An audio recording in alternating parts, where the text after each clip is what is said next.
All right, everyone, we have Coach Clawson here to provide an opening statement when he's ready.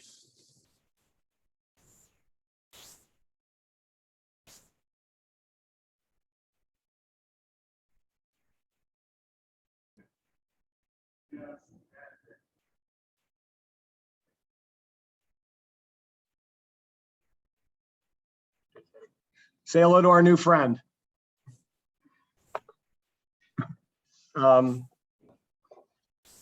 Again, just so proud of our entire program. We knew what was at stake, and this was as big of a game as we've coached and played in. And we knew what we had to do. And I just thought across the board, the effort, the execution, all three phases. The defense, I thought, played one of their best games of the year in our most critical game. Third down stops, defending the pass game, great on third down, got turnovers. Offensively, we put another 40 spot on the board, and I thought our special teams were critical. We covered kicks. We got some nice returns, really won the field position battle, and just a great overall effort by our entire program. So we're thrilled to be the Atlantic Division champions. But again, we've got a game next week, and our goal was to be the ACC champions. So we're going to have obviously a huge game against an excellent Pittsburgh football team. I know you got 2 games left here, but are you willing to consider this season's mantra accomplished with good to great? I mean, I think, Connor, we've had a great season, and we want it to be greater. So there's still meat on the bone. And, whatever you define as great, whether it's 10 wins, a division championship, an ACC championship, a bowl championship, there's still a lot to play for. And again, we're happy, but we're certainly not satisfied. What clicked for the defense? What clicked for the defense today? And kind of, that was not what we've seen from them for the last 3 weeks. I don't know, Connor. If it was the pregame meal, we'd feed them that every time. I mean, we've seen that defense show up from time to time this year, and today they did, and I'm really glad that we needed it. Dave, why was it important to you to sign the contract yesterday and make it known before this big game that you're going to be at Wake Forest for a long time? I mean, I planned on being here, Josh. I was offered an extension during the bye week, and I just didn't want any distractions. I wanted to focus on the season, and then to me, the distractions of all the rumors of me going different places, to me, outweighed the distraction of announcing the extension. And so I just, there were so many things out there, and I'm never going to comment on other jobs. There was no need to, and so I wanted our players to know before a critical game that, that I wasn't going to go anywhere else, that I was going to be at Wake Forest, and people were using it against us in recruiting, and we just end that narrative and focus on winning the ACC. Hey, Coach Clawson, Chris Heidel from Hartman Radio. Congratulations on winning the Atlantic Division title. What does it mean for you? Because I know you worked very hard since you came there, since your days at Richmond and Bowling Green and all that stuff. What does it mean for you to get to this hurdle to get ready to go down to Charlotte? I mean, I've been doing this a lot of years. I'm happy for our players and our staff and our team. You do this enough years, and every now and then you really have a special year and a special team that buys in and is unselfish.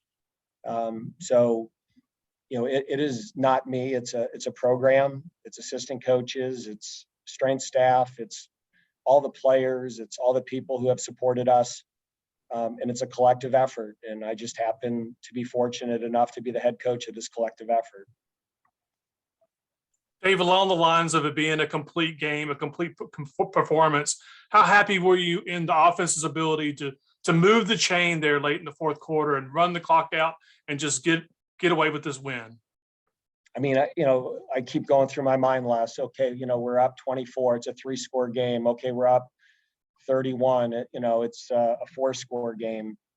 And every time you can make a first down and take a couple minutes off the clock, you limit possessions. And, we coach it to the end. We really do. We coach it all the way down to the wire, and even taking the knee and making sure that we stayed healthy and we're ready to go next week. So, you're constantly managing the clock, managing the situations, and, preparing for different outcomes that can happen. There were a couple of early drives where Boston College kind of moved the ball on the ground. What was adjusted to kind of nip that in the bud and stop that from recurring throughout the rest of the game? I mean, it was they ran their quarterback a lot. And, when you play a single high defense, you're going to be susceptible to that. So we actually started spying the quarterback with the safety. So you saw Malik Mustafa make a few plays that, we clued him into the quarterback a little bit. And instead of playing a deep post, we had him play a shallow post that he could trigger on the quarterback run a little quicker. And that was a great adjustment by Coach Hemphill and our defensive staff. And I think after that, we really limited the quarterback runs. It was important to come back to AT in the 2-minute drill in the end zone after he looked like he lost his footing or something on the interception. Oh, I mean, you guys have talked to AT enough. Do you think he ever lacks confidence, Connor? So to me, it was the play and he was open, and, AT thinks he's going to catch every ball. So when he slips and something like that, I don't worry about his confidence. That's never, ever been an issue with him. Earlier in the week, when you said that there are some guys who might be borderline whether or not they'd be able to go, but the urgency of the game would push them, was Christian somebody you were thinking of there? And what can you tell us about him when he hobbled out? Well, he was trying to get back. He knew how important the game was, and he gave us everything he had, and he made some good runs. So hopefully it's not too bad and we can get him back next week. But, Nasir Greer pushed himself. He tried to play. Malik Mustafa got hurt last week and was out of the game, and he pushed himself and he played. Michael Juergens got himself back. So a lot of our players made the effort to keep playing. Dave, you mentioned special teams play, but is it fair to say that Taylor Moore had a sneaky good game, returning punts today? Oh my God, he had a great game. I mean, he flipped field position and, gave us short fields and gave us scoring opportunities, and just even handling the punts with this wind was challenging. So he did a great job. Not sneaky good. I mean, it was overtly good.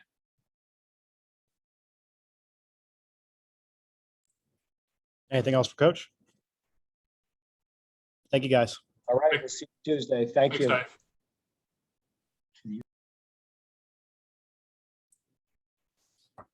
All right, everyone, we have Luke Masterson here when he is ready.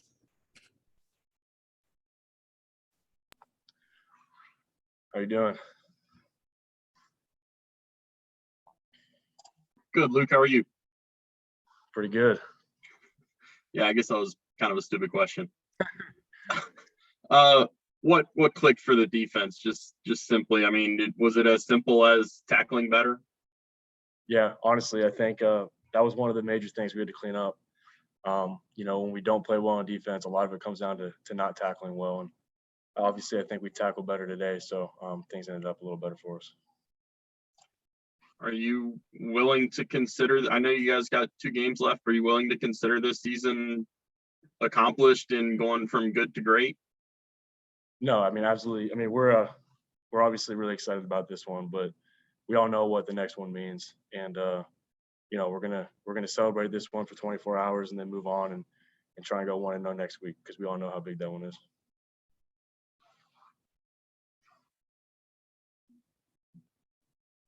Luke, what was the celebration like for you guys? I mean, like you said, you got to kind of turn the page within 24 hours, but this is still quite a big accomplishment and quite a complete win. What was the celebration like for you all? I mean, it was super special. We got a lot of guys that love each other in that locker room, and I mean, we put a lot of work into this. So to have moments like that, it really makes it all worth it, and it was something that we'll all remember forever. Luke, was it a bit of a snowball effect that once you guys got 1 stop, 2 stop, 3 stops, you guys started thinking, hey, we can really come out here and start being the defense that we know we could? Yeah, I mean, we did feed off that energy, but we kept preaching on the sideline, just next series, next play, 1 play at a time. And we kept tackling well. We executed well. We forced some turnovers, which really helped as well. But that's what we're capable of, and we gotta hold that standard to next week too.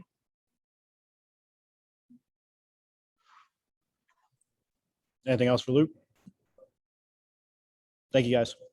Thanks, guys. All right, well, we have Rondell Bothroyd here when you guys are ready.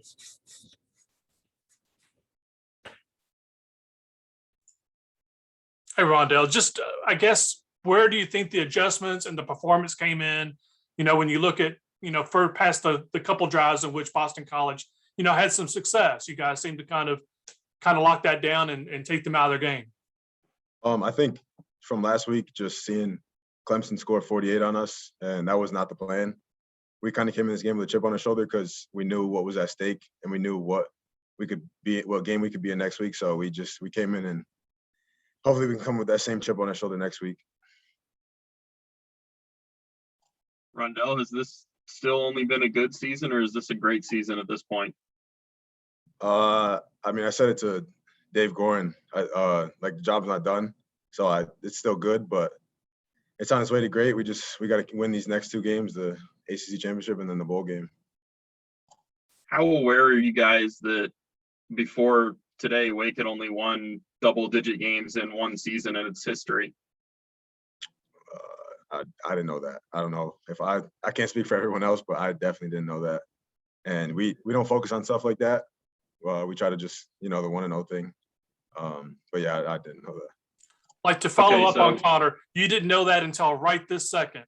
Yeah. So if you can take a step back for like 30 seconds and put it in perspective, what does that mean now that you know that?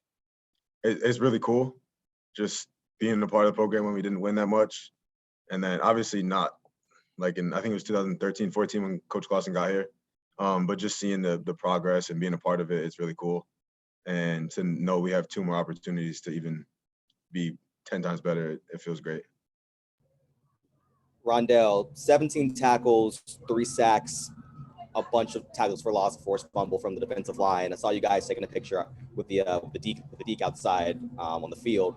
Was there a special challenge that you guys had in defensive line room coming into this week, or what kind of went into this week? Coach Cohen challenges every week basically, but this week it was the run because they're physical, always physical team. And they have great running back, great quarterback. So the challenge was stop the run, make them throw the ball, and then win your one-on-ones to get back there.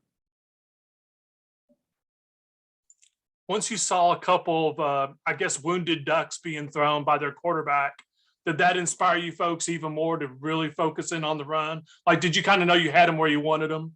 Yeah. I don't know when, but once we started to feel like they had to throw it a little more because we were pulling away a little bit, we had them right where we want them, and the game plan started to fall into place. I know this week is different from last week, but did it feel good to be on your side of getting some first play turnovers in this game? Yeah, it always feels great. Win the turnover battle, that normally wins you the game, but yeah, that always feels great, and the outcome is even better. Is there any kind of special effect when a turnover happens on the first play of a drive? Like, is it an additional charge for the offense to get right back out there? Yeah, it's fun. It's kind of like if you're on the opposite side of it, it takes your heart out when you have to go right back. So if you do it to the opposite team, it's obviously the best feeling. Anything else? Thank you.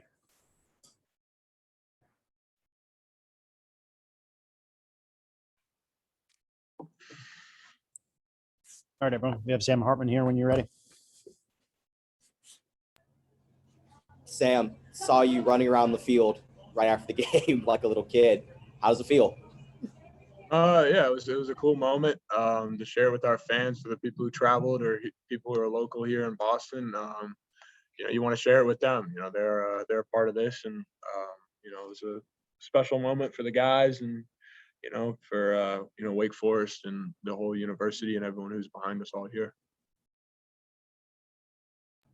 At what point did it feel real that you guys were gonna win the game and head on down to Charlotte? I'm sure it'll be probably tonight when we get back. It still is pretty fresh and pretty surreal. This is stuff you dream about, and the game you want to play in, and the reason why you come to Wake or you go to an ACC program or you go to any Power 5 conference to play in a conference championship and have that opportunity. So still floating pretty high right now, but I'm sure once we get on the plane and head back, it'll be pretty settled in and start getting ready for the game. How happy were you to see the offensive line and running backs kind of salt the game away late in the fourth quarter, Sam, and just kind of make it easy from that point on? It was great. Those guys are tough up front, and they do the dirty work, like I always say, and it's good for them to really move the line of scrimmage up and just kind of take control of the game. So as a quarterback, it's always nice to have that in your back pocket. How frustrating was it for you as a quarterback and as leader of the team to see AT kind of fall in the end zone and have one picked off there where he probably would have went up there and got that?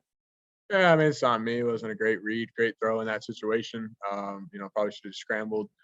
So I mean, that I think that was football telling me to be better in that situation. So, but you'd love to have those come back, but that's on me at the end of the day.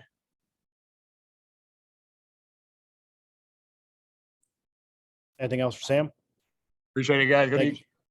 you. Thank you, guys.